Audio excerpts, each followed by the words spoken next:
Hello everyone, welcome to my channel. তো আজকে আমি বাড়িতেই বানাবো আলুর চিপস। তার জন্য ফার্স্ট এখানে আমি একটা আলুকে ধুয়ে নিয়েছি। তো আলুটাকে ধুয়ে নেওয়ার পরে আলুর খোসাগুলোকে ছাড়িয়ে নিতে হবে। তো আমি খোসাগুলোকে ছাড়িয়ে নিচ্ছি। এরপরে দেখুন খোসা ছাড়ানো হয়ে গেছে। তো আমি এটাকে জলের মধ্যে দিয়ে ভালো করে ধুয়ে নেব এবং এটা ধুয়ে নেওয়ার পরে আমাদেরকে আলুগুলো কেটে নিতে হবে। তার জন্য আমি এই মেশিনটা নিয়েছি। এর মধ্যে দেখুন পারফেক্ট চিপস বানানোর মতো কিন্তু করা আছে। এটার মধ্যে আমি আলুগুলোকে কেটে নেব এবং এর মধ্যে কিন্তু আলুগুলো পারফেক্টভাবে কাটা যায় চিপস তৈরি করার জন্য।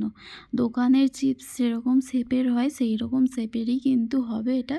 দেখুন একদম পারফেক্ট শেপে হচ্ছে এগুলো। তো আমি আলুটাকে কেটে নিয়েছি। এরপরে আমি এটাকে 2 থেকে 3 বার ভালো করে ধুয়ে নেব। ধুয়ে নিয়ে তারপরে এখানে আমি জল ঝরাতে দিয়ে দেবো আলুগুলোকে।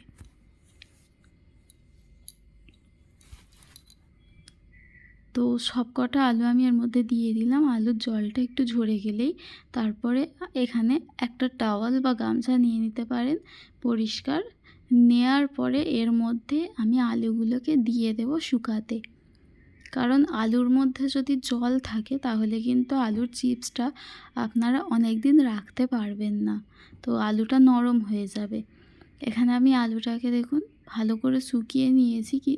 5 থেকে 10 মিনিট মতো রাখলেই এনাফ, তো হয়ে যাবে। তো এখানে আমি আলুর জলটা যেটা আছে ওটাকে আমি মুছে নেব ভালো করে। তো হয়ে গেছে আলুগুলো। এবার আমি এর মধ্যে তুলে নেব আলুগুলোকে। সব আলুগুলো শুকিয়ে নিয়ে ভালো করে এর মধ্যে তুলে নিয়ে এবার আমি কড়া চাপিয়ে দিলাম। তো কড়াই তেল গরম করতে দেব। এখানে আমি সাদা তেল দিয়ে দিচ্ছি। আপনারা চাইলে যে কোনো তেল ইউজ করতে পারেন।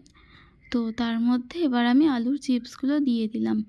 আমাদের কিন্তু মনে রাখতে হবে আলুর চিপসটা তৈরি করার জন্য আমাদেরকে কিন্তু গ্যাসের ফ্লেমটা মিডিয়ামে রাখতে হবে। বেশি জোরে দিলেও হবে না, বেশি আস্তে দিলেও কিন্তু হবে না। তো এবার দেখুন এর মধ্যে অল্প একটু আমি জলের মধ্যে লবণ দিয়ে দিলাম। দেওয়ার পরে আমি কিন্তু সবটা এর মধ্যে দেবো না, আমি 1 চামচ এটার মধ্যে দিয়ে দেব, যাতে আলুটা চিপস বানানোর পরে এটার মধ্যে একটু টেস্ট আসে। তো খুব বেশি দিলে তেলটা ছিটকাবে, তার জন্য খুব অল্প সামান্য দিতে হবে। তো দেখুন এখানে আমি আলুগুলোকে লাল লাল করে ভেজে নিয়েছি। এবার আমি একটা ছাঁকনির সাহায্যে এটাকে তুলে নেব।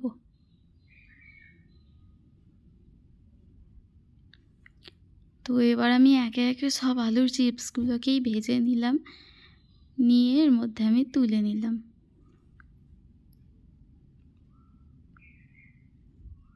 তো আমার প্রায় সবটাই ভাজা কমপ্লিট হয়ে গেছে। তো এখানে দেখুন পুরো ক্রিস্পি কিন্তু হয়েছে এটা। আমি আপনাদেরকে দেখিয়ে দিচ্ছি।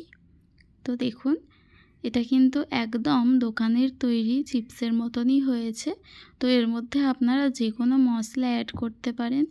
তো অবশ্যই কিন্তু বাড়িতে বানিয়ে জানাবেন যে আপনাদেরও এরকম হয়েছে নাকি। তো ভিডিওটি ভালো লাগলে অবশ্যই একটা কমেন্ট করবেন, লাইক করবেন এবং চ্যানেলটিকে সাবস্ক্রাইব করে দেবেন। টাটা।